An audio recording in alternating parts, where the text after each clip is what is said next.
people pushing that hard because they are running away from something. They are running away from anxiety or depression or alcoholism.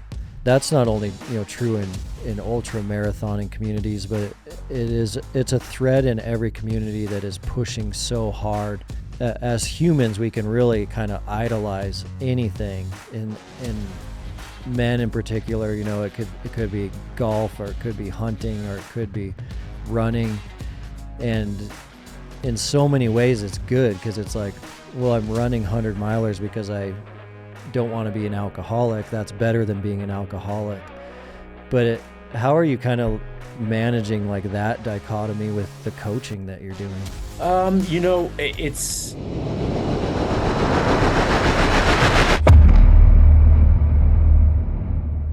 all right, today's guest is someone who truly embodies what it means to thrive in the mountains. Jason Schlarb is one of the most accomplished ultra runners of his generation. A champion endurance athlete, mountain adventurer, coach, Air Force veteran, and devoted father.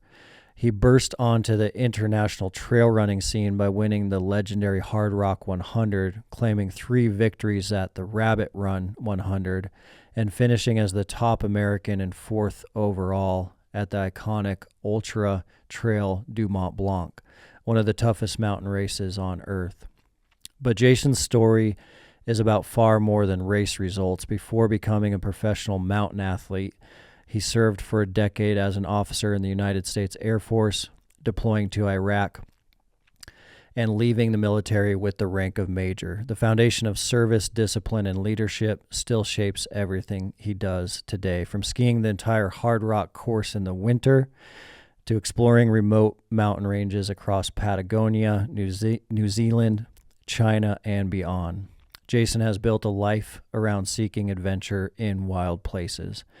Even after more than 15 years of competing at the highest level, he continues to perform among the world's elite, recently earning another podium finish at the Hard Rock, while mentoring the next generation of mountain athletes through his coaching.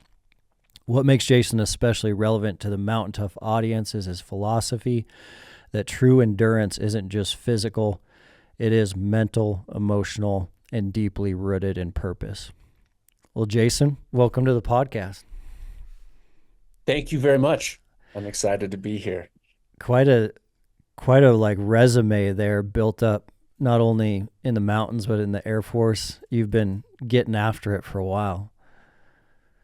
Yeah, I'm proud of that impressive introduction. That's it's been a lot of hard work and a lot of fun, and a lot of incredible adventures, and a lot of learning.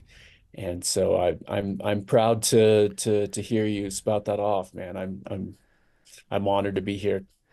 It's kind of cool looking at life backwards. It's always helpful to look backwards and kind of see the different places that you've been led. Looking forwards is always tough. You never know, but when you get the chance to kind of break it down backwards, it is always really helpful to me, because it gives you the sense that not only have you accomplished some amazing things, but it gives you the sense that things are going to be okay moving out in the future.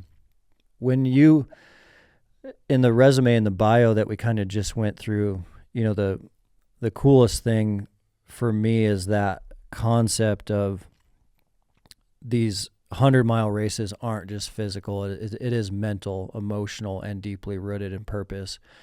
Do you kind of feel like with your life, the way that we just looked at it backwards started even before that military service as a child? Absolutely.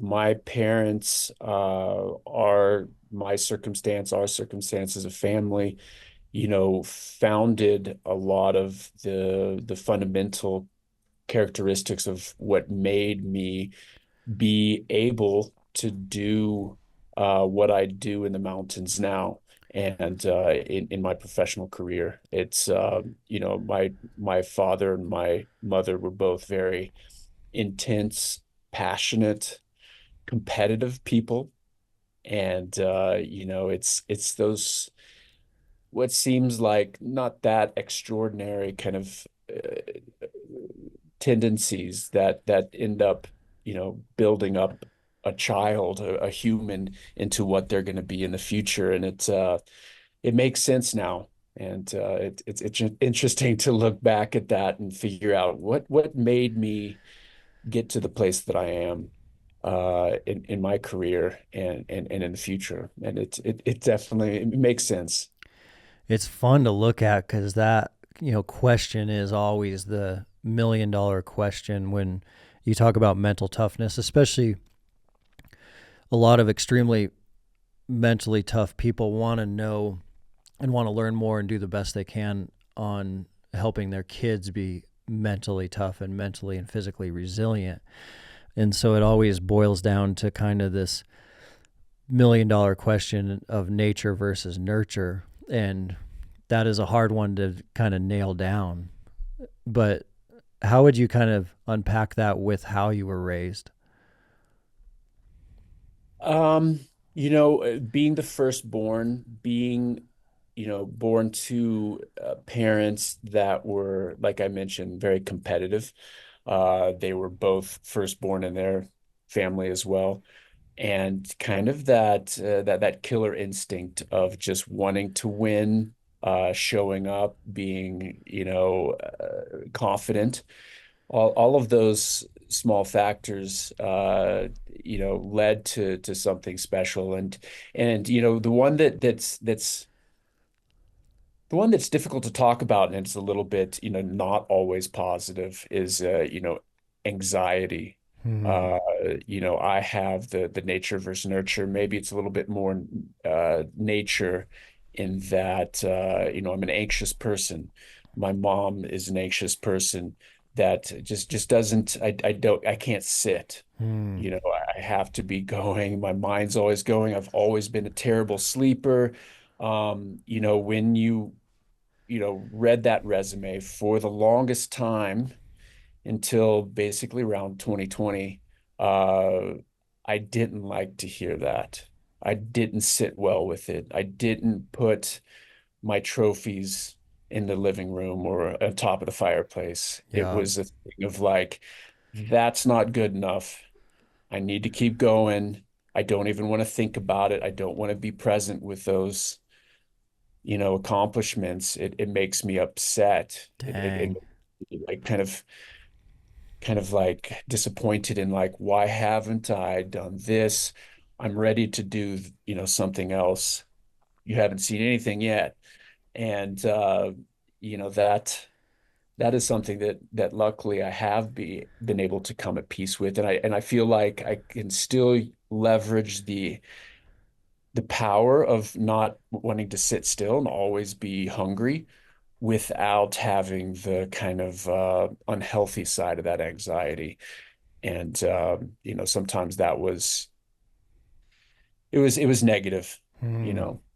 And I can be who I am, and I can be a killer without having to beat myself up and never be able to be content in the moment. So that's something that's come with wisdom and age. That's wild, man. Because the fuel of like a chip on your shoulder type fuel can be such hot burning fire, and that hot burning fire can push you to some crazy physical and mental limits. But it's not, as you're saying, it's not the healthiest fuel, even though it drives people to a lot of crazy endeavors, a lot of podiums. And when that shifts, when that realization that that fuel might not be that healthy, keeping that competitive advantage off a healthier burning fuel is often difficult once that chip on the shoulder kind of concept goes away. How did you kind of navigate through all of that? It helped when I could master that anxiety and be confident and comfortable in my own skin.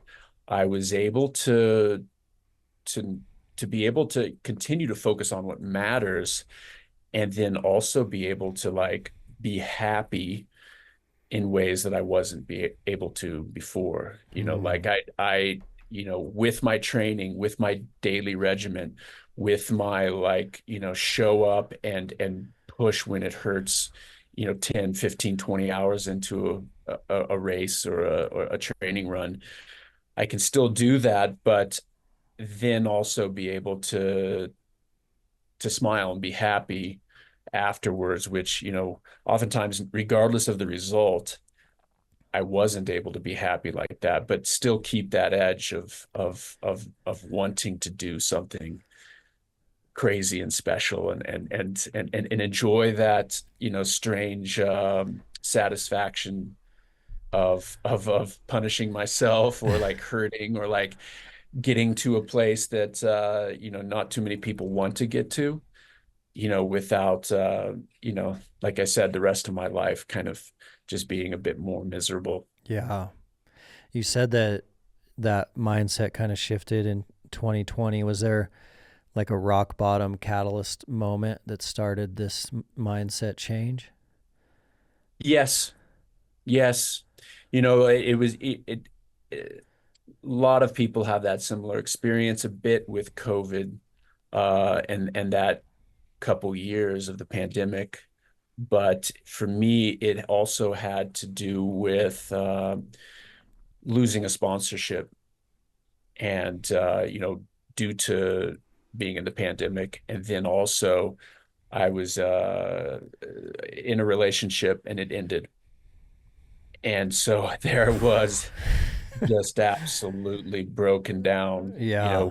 without a lot of the things that kind of kept me going. And I had to realize, I still remember the moment of just being so like almost like an anxiety attack, and then realizing I'm alive.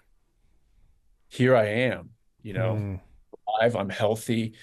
I have, at that point I have a house, and let's keep living. Hmm. And it sounds silly, and it sounds, just something that's in, kind of motivational, inspirational, and you can just kind of shrug it off. But when you feel, just absolutely stressed and absolutely anxious, upset, disappointed about all of these things that do matter, that are important, but to actually realize the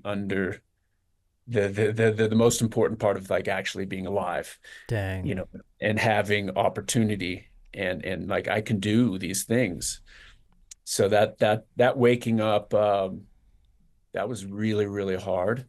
And it took all of those factors to come together to just absolutely crush me, to go ahead and be able to appreciate more That's and wild. stop. So one of the big things that happened in that moment too, or in that year, in that breaking down and rebirth, I had to be able to, I learned to turn off the chatter in the head, Hmm. that always keeps me up, keeps me fierce and, wild. But also I was able to like turn that off a bit and say, you know what, I can control that.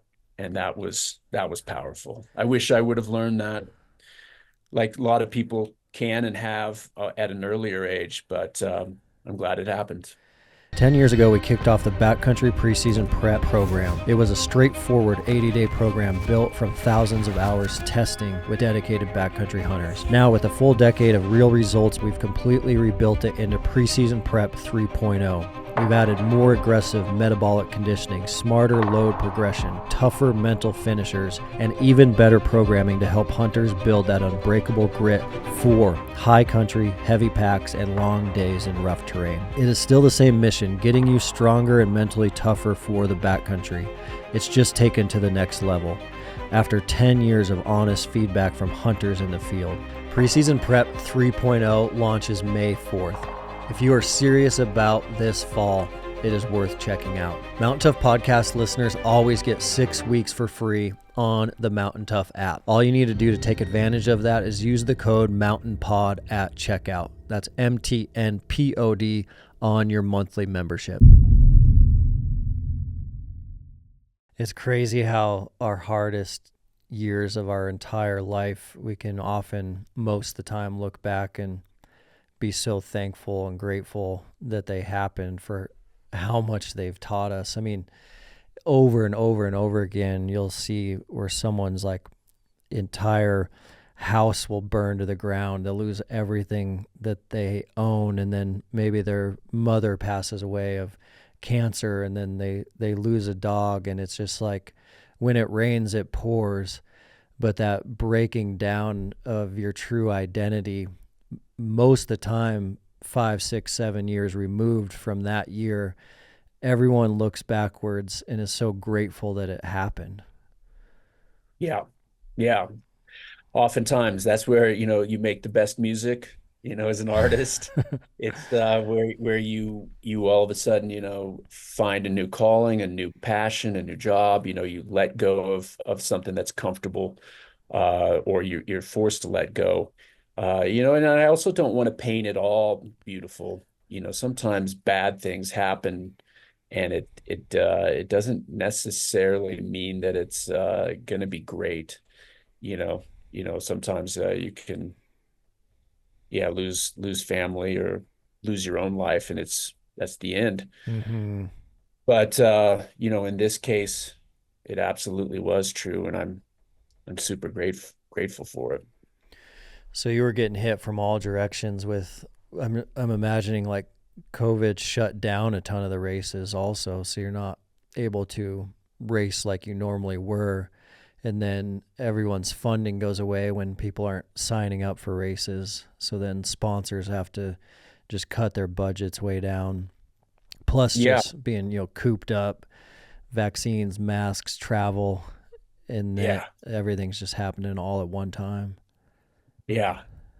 It was rough, man. And it's one way that I kind of describe the change was I used to have to go deep in the mountains, run far, adventure long to shed away all of the noise and the chatter, where you know life threw all of those things that you just described at me, and it was either just completely break and not be able to function and give up, you know go and just drink myself into oblivion, or some the negatives that can happen when a lot of bad things happen to people.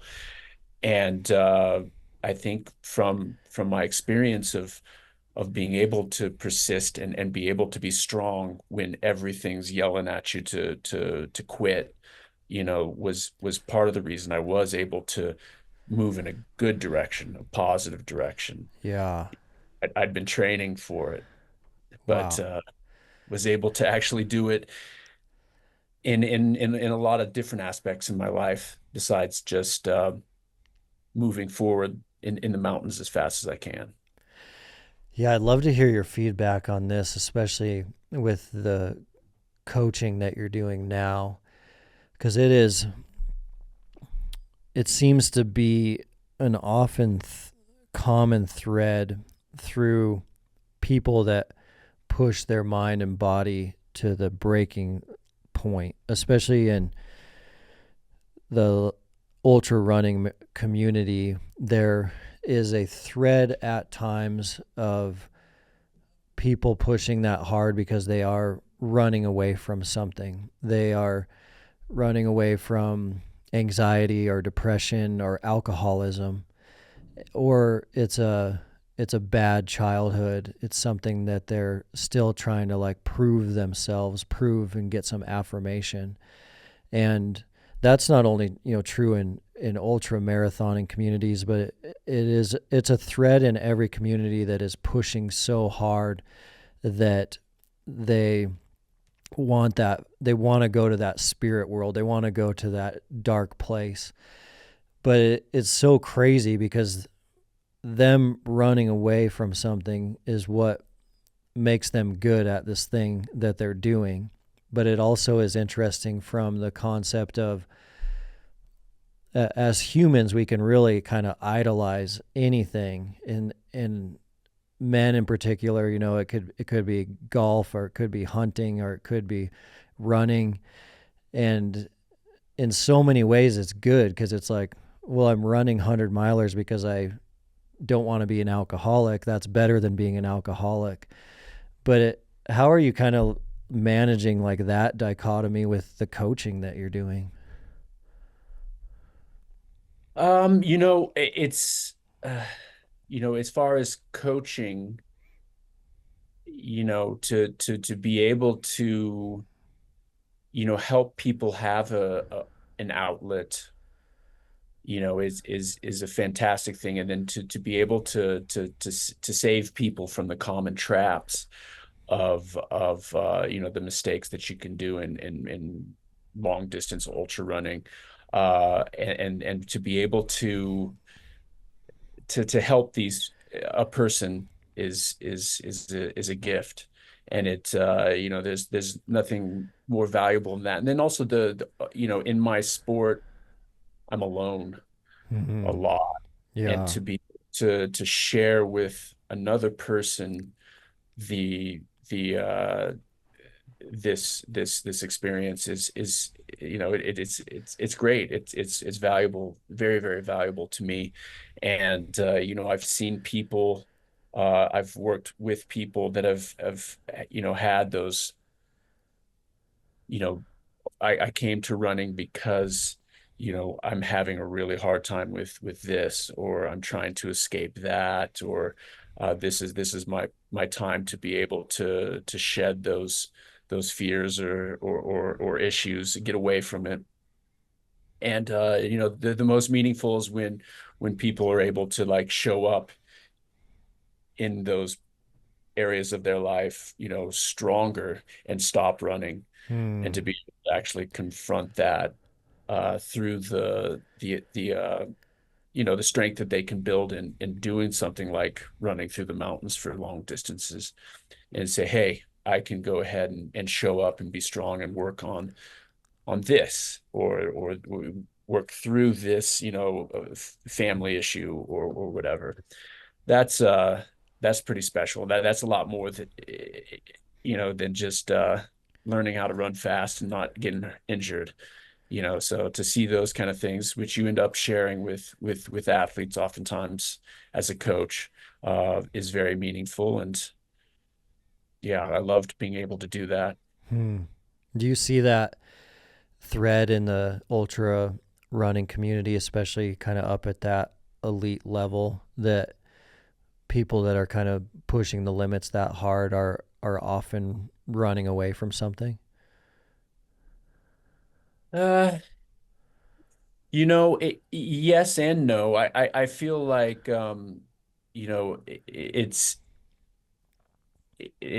people have been hardened and tough because of getting through, uh, and also, sometimes because they're running from something. Like for me, the anxiety, and also the need to compete and be the best, kind of just eating away at you. And then you just have to, you can't settle for second or third, or you just have to keep winning, winning, winning. Insecurity, that's a word that makes me kind of cringe a little bit. It's that there's a lot of that too. You Mm-hmm. know, when even in the corporate world, at work, oftentimes people move into management and leadership positions, and really underneath they're insecure. They want to and fight with everything they have to get into a position of telling people what to do, or being a leader, or having a lot of money, because really actually they weren't loved as a child. Hmm. That kind of stuff, and that insecurity, never being able to lose, that's another big factor, I feel like, that's tough. And when I see that, when I see that with my competition, or my peers, or an athlete I coach, or as an athlete manager for Norda now, I see that, and it's a difficult one to approach until you get a good relationship with the individual, Hmm. and really kind of start to be able to poke at those little things of like, why do you feel that way? Why are you feeling like you need to race, before you recovered? Why do you have to go do this? Or, it's not the right decision, and hopefully I can invoke the wherewithal within them to say, oh, it's because I'm just not very secure, Hmm, and man. that's a tough one. I've noticed that if the gear you're using isn't reliable, it's much easier to back off early and quit. GoRuck's products hold up, and at Mountain Tough, rucking has become an essential aspect of our programming. Rucking combines cardio and resistance training, burning up to 3 times more calories than regular walking while strengthening your joints with very little impact. It also boosts VO2 max, bone density, and it makes it an efficient, science-backed way to improve overall fitness. The Rucker 4.0 is purpose-built for rucking, featuring elevated plate pockets to keep weight high and stable reinforced construction. GoRuck is offering 20% off their products for Mountain Tough Podcast listeners. All you need to do is use code Mountain Tough Community. That's MTNTOUGH Community when checking out at GoRuck.com. All right, back to work. Man, I love this topic because I think it is so fascinating, especially, before we hit record, we were talking about your kids and you have 3 and I have 2. But this topic of like, why are people running 100 miles? It's makes me think, like, is it really about running? And my thought process goes to no.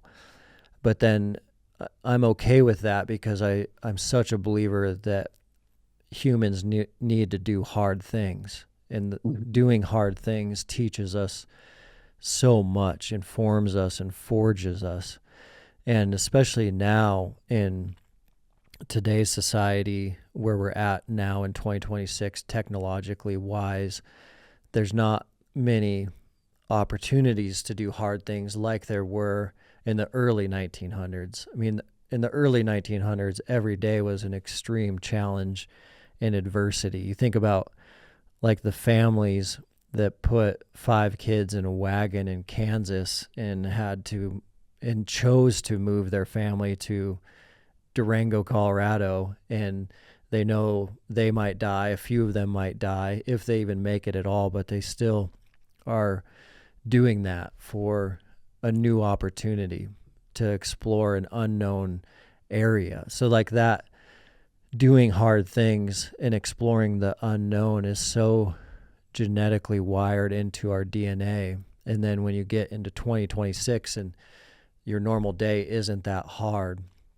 you need to manufacture adversity, and an ultra run is one way to manufacture adversity. There's certainly a bunch of other ways, but manufacturing adversity seems to be a really, really, really good thing. And how we pass that down to our children without the insecurity side of it is a really cool kind of area to explore. That's right. And then, the ultimate home run is, when you have this lack of doing hard things, and maybe it's because of these different areas in your life that you have problems or whatever, and you build the strength, and you solve some of these problems, and you can continue to go and do these endurance activities, and it can be more and more about the fact that you just love to do it now, and Mm-hmm. that you love to explore. And for me in my career, I've always prioritized travel, to go and truly see something absolutely unique, different, like an explorer, in the 16th or 17th or 15th or whatever century used to do, to do that in 2020 something. uh, Mm-hmm. that that is gratifying, that is wonderful, and to experience culture and experience different foods, all of these different benefits of being an explorer, living life, getting out of the house, getting away from a screen. Uh, those are just the wins on top of it. That's the icing on the cake. Yeah. Uh, Once you've, maybe kind of figured yourself out and found your purpose and worked through anxiety or insecurities or this lack of purpose, that oftentimes we as humans start to feel in this new era. Yeah, it's one of my favorite books is Undaunted Courage, and it's the Lewis and Clark Journal rewritten in a way that's easier to read now by Stephen Ambrose. And Mhm. and you read like Lewis and Clark exploring that unknown territory that they knew nothing about, and they just walked into that over so much time, like time away from their family into the unknown, so many hardships that they went through. And it's like those adventure stories are the ones that like resonate deep in our heart because we want to find like similar adventures like that. It's like built into us. But to do something now like Lewis and Clark did then, there's really nothing like that left that would be equivalent to what they did. I mean, Yeah. to be equivalent to what they did would be like us going to explore Mars on our own. I mean, there's not many opportunities like that. So you have to kind of like scratch and dig for everything you can that is like that. I mean, we see such an uptick recently in the last decade in the backcountry hunting community, and I think a lot of it is the same thing that is happening in the ultra marathon community. Is we need like we need a dragon to slay. We need this battle to fight, and if we don't have it in today's society, we need to make it and find it. And Yeah. and it really alleviates so many symptoms that we see in like American society. I mean, a lot of the anxiety and depression and multiple downstream symptoms of that are caused by this lack of adventure, this lack of challenge, this lack of adversity, the lack of mother nature, of vitamin D, and all of that is stripped, and people really really struggle. And so like at Mountain Tough, we always kind of just let people know if you are struggling at all, like 3 days in the mountains without your phone, no matter what you're doing, it is probably one of the quickest ways you could change your life without any other prescriptions or pills. There's just something so primal in us that the mountains will do. And then especially if you add a challenge to that mountain experience and eliminate the screen time, it can really be helpful. Yeah. And at 48 now, man, like going out, I love to learn what all the plants are, what their names are, what benefits they have, medicinally, or can I eat this? And the insects and the, just to know the names of the wildflowers. And the cool thing is that it doesn't have to be the most badass rugged San Juan mountains, at 12,000 feet, or man, it can be in Ohio or along the river, Mm. just being able to go and just get in touch with the nature is that's a birding, knowing all the different birds, when they come, why they're at this particular area, what they eat. That is just fantastic. And you mentioned Undaunted Courage. That was a profound book for me too. And just this year, I've also read Lonesome Dove. Mm. I feel like that's kind of almost the opposite. It's this group of people that are in touch with nature, that are outside traveling, going far, and what they find that they don't have relationship and balance with family and that part of Wow. life. Yeah. That lonesome dove reality of like, oh, what the hell, what was it for? Hmm. And I feel like that's kind of the it can be, or the next level for somebody. Yes, you go get the therapy, you get outside, but you also need to bring it back home, Hmm. back to the office, back to the cube, back to the family, to the suburbs, wherever, and be able to like have that the relationships and the meaningful stuff there. Dang. Mountain Op supplements keep you going steady. I've personally been on their Yeti pre workout for clean energy without jitters, and their Hydrate to stay topped off during long days when you need those electrolytes. Creatine and protein are a staple for me for building and bouncing back. Plus, they have no junk, just real fuel. It's simple, reliable stuff that helps you push when it counts. Get 20% off Mountain Ops supplements at mountainops.com using code MOUNTAINTOUGH. That's MTNTOUGH. All right, now back to work. That is super interesting because Yeah. the all scientific studies to date from all aspects of like academia, from like Stanford studies and research centers and institutes for like the last 50 years, those studies on happiness have boiled down the answer to the happiness question being community, which what you just said makes that so interesting because even where we're at in Bozeman, Montana, Bozeman, if I think about it, has two variables going on, similar to where you live. One is the people that settled Montana were very individualistic. They were leaving a community somewhere to homestead and live alone or just with their immediate family.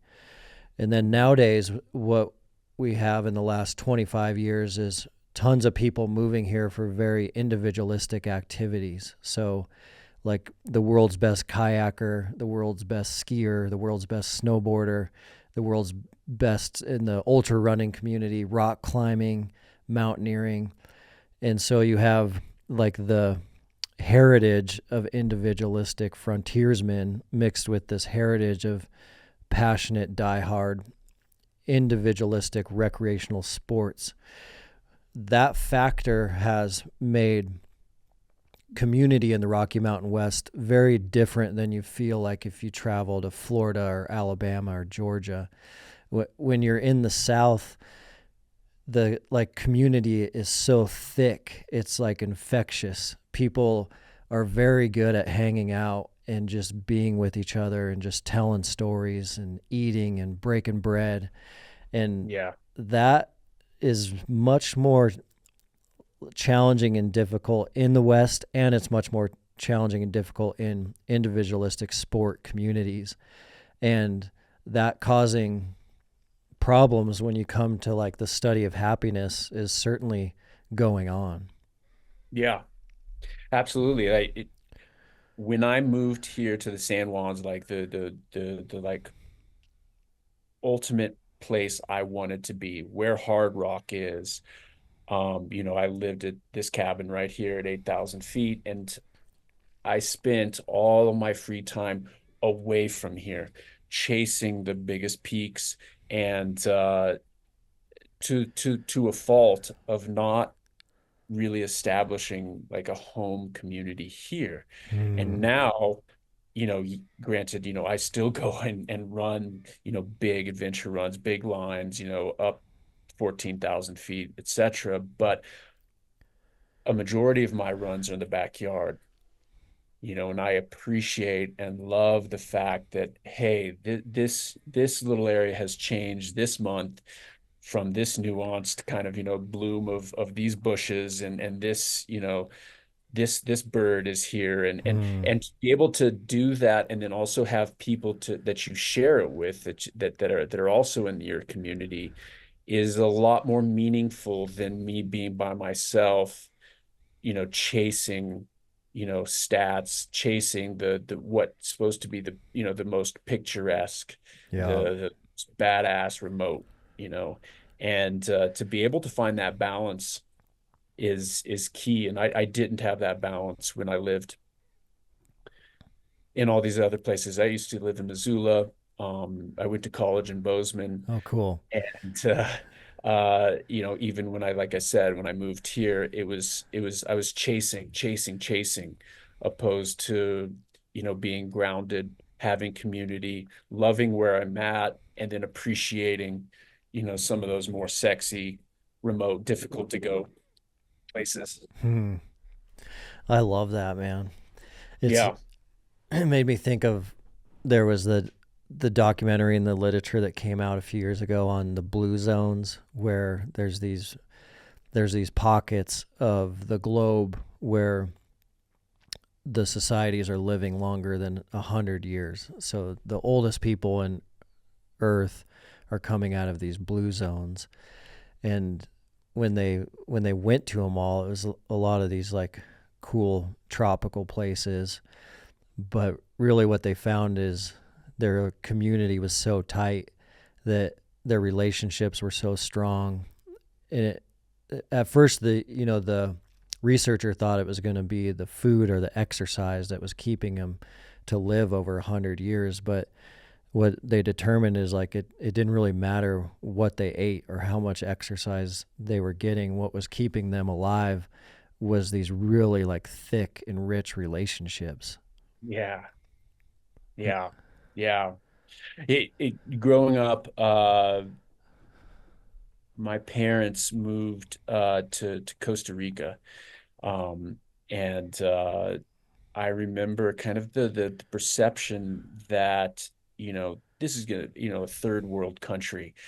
This is a place where like, oh, poor them, and we lived, an hour outside of San Jose, and in these like very, very, they not affluent places, they didn't have much whatsoever, but that community aspect of them, the grandparents, the kids, and the multi-generational living in the same house or the Mm-hmm. house next to them, and just being grounded in like that relationship, and being in the place and making food together, and being in a place that has a lot of food, a tropical location, they had that covered. They were comfortable, for temperature, they weren't freezing their butts off, Yeah. and they were just able to like, they had so much rich goodness. And I remember running by it, coming from a reality of living in a suburb of Denver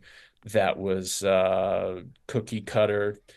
Nobody really kind of talked to each other, lived in your little houses, and the kids kind of sometimes played with each other, and that was about it. To seeing like whole families and generations just like hanging out, being happy, playing all the time, and the place where you buy the food, where you get your car fixed, and where you go and have a beer was all within a stone's throw of Yeah. itself, and Yeah. that concept blew my mind. And I from that point on, I appreciated this is not a third world country. This is not a developing country. This is a place that has it figured out, that is not just driven by chasing, money, chasing the American dream, that they're actually living in the present, in the moment, and they have what's most important. And that Mm. affected me. But unfortunately, it's one thing to see it and appreciate it, it's another thing to actually do it in your own life. Yeah. And that took another number of decades. you have to you have to be so intentional as Mhm. as an American to do that in your own life. It there Yeah. there's pockets of America that have this dialed, but think of like how many hundreds of millions of Americans don't, just because of like the city structure and their neighborhood structure and kind of how things have played out. The the Denver area subdivision analogy that you used is happening all over the country. And just that layout and format makes it difficult to even know who your neighbors are or what they're doing. You just have no idea. Everyone's just going into their own door, shutting the door, and they might live next to a neighbor that they never even know their first name for 10, 20 years. Yeah. For more than a century, America's sportsmen and women have led the way in paying for the restoration of wildlife, conserving habitat, and investing in the future of our natural world. This is a legacy built not on what we take ourselves, but on what we give back. That's the nature of conservation, paying it forward for the next generation. This is the reason Mountain Tough is a proud partner of Wild Sheep Foundation, an organization committed to keeping and putting wild sheep on the mountain. If you're not already a member, learn more today at wildsheepfoundation.org. Having to drive really far to do anything, only houses, instead of being able to walk and go to the store, walk to the hardware, walk to the, these kind of things. That's a sad part of most of middle America and a lot of the West. But like you mentioned, the South and East Coast has a little bit more of that. And it's valuable. It's fantastic. And yeah, I see that in my travels to China, to Asia, to other places, and even Western Europe, and seeing those kind of that village infrastructure and community is so cool. And my favorite is to go, into the Dolomites of Italy and see just like you've got the ski area, you've got the pizzeria, you've got the bakery, the patisserie, whatever, all of these things, all in this small little community. And the refugios where you recreate, you can just walk up, stay there, and then go travel to another one. It's just so developed in a way that we totally missed out on in the West. Yeah, Totally forgot to do. it's wild. It's like, how are we going to fix that? How are we going to get that back? How are we, as an American, going to start like reeling that in and kind of auto correcting that a little bit? Have you found ways to do as much as you can where you're living now?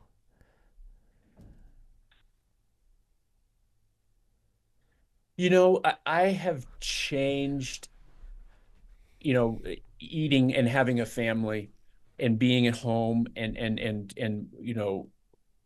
my wife bakes sourdough and we have a community, a neighborhood that is um we're in the mountains, in the forest, and to be able to just walk over and share a hike. Some of that has started to grow and develop, but it's so much more difficult than when you have like literally 3, 4, 6, 8, 10 generations in a community, and we just don't have that in the Mm-hmm. West, Yeah.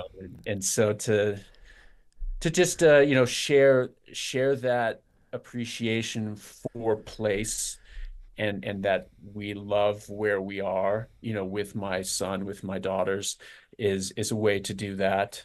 And as far as like being able to have, just maybe supporting, down the street from me, we have a place called Webb's Market that just popped up, that they have some food, and they have some grocery kind of items in this kind of desert of just mountains and housing. Mm. Uh, and I go out of my way and I pay the extra $1.50 for the milk, and try to go and Yeah. support that so that we can have that. And there's a little marketplace a little bit closer to town, but before I get into town, that has a cafe.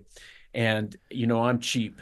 I like to. I'm a saver on money as a professional athlete. I've had to be, in this sport of trail and ultra. But when I splurge, I'm going to go and do it right there because, that's a place where, you know, people from my area are, and Mm. to value that is important. There's a guy that's fixing cars in our neighborhood. We're in a weird neighborhood that has you can have a garage out here in the mountains, and to trust him to put on my struts for my Tacoma, that's I'm doing that. So there's Yeah. there's all things, it's going to take a few number of generations probably to get it going, but those are the little things I can do. Yeah. There was a there was a research study that came out a little over a year ago, and it broke down the idea of like lactose intolerance and celiac disease, the gluten intolerance, and they ran some studies on individuals that ate the same food quickly alone with no social community around them, also with screen time, had extreme cases of lactose and celiac intolerance issues. And then they backed that against individuals that ate really slow with community and a lot of laughter and no screen time. And that population had no instances at all of the celiac or lactose intolerance, even though they were eating the same food. So how like truly important this stuff that we're talking about is, and how we start kind of pushing the pendulum back the other way as Americans. It's like it's more important than we even realize at all. Yeah. Yeah. I I believe it. I believe it. Yeah. So we're coming kind of towards the end of our time. What's kind of on the horizon for you over the next couple of years? Where are you seeing your adventures kind of take you with a family, a young family, this kind of mindset shift? What are you thinking? Some of the priorities for me is, like I mentioned with coaching, that relationship, that giving aspect, and for me, coaching is unfortunately a little bit of a side kind of hobby that I keep for a small group of people that are really special for me, and where I'm expanding and growing is working as an athlete manager and developing with this brand Norda, uh, creating a team with athletes like Rachel Intrican, Jimmy Elam, and Ryan Sullivan, who won High Lonesome last week. Being the athlete manager for these women and men is really meaningful to me. And be Hmm. able to go and, like I start working with, agents and finding the right athletes and to you know attend races for the purpose of watching, these athletes, and then seeing new athletes pop up, and being able to build that team is a fun endeavor. And I'm going to UTMB this year, uh and not running, and just being there with Dang. the team to Hmm. support them. And it's a big circus of international, global trail running in Chamonix, and Hmm. to kind of partake in that, and to see the sport grow, and to kind of hopefully impact the future in that way is very, very exciting. And I'm going to continue to race. I'm looking at doing a race in the fall, maybe going to Korea to do this race called Trans Jeju. Hmm. Uh, Asia is exploding with trail running, which is really, really fun. And I like to experience culture and do that. And our brand's really strong in Asia, Norda. So doing those kind of things, but to still live the dream of training and playing in the mountains. And yeah, that's kind of, and then of course playing with my kids. Yeah. Yeah. You have your hands full there. Being a dad, it's awesome. It's wonderful, and I'm able to be at home a lot of the time.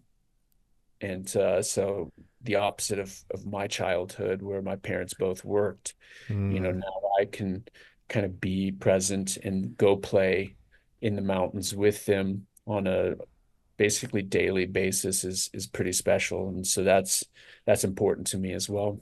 that's awesome. Yeah. Well, well, Jason, thank you. I appreciate it. I really enjoyed today's conversation. It's fun analyzing kind of some of that deeper meaning and purpose behind pushing our limits and what we can do there to really fight back, the epidemic that we're seeing of negative problems. So that was fun, and appreciate you and what you're up to now, and your wisdom, and just grateful for you. Thank you. Real talk is always the best. So Yeah. I appreciate that. I love to geek out on running, but sometimes the real stuff behind the running is really wonderful to be able to share with somebody and a community. So thank you for that opportunity. Thank you.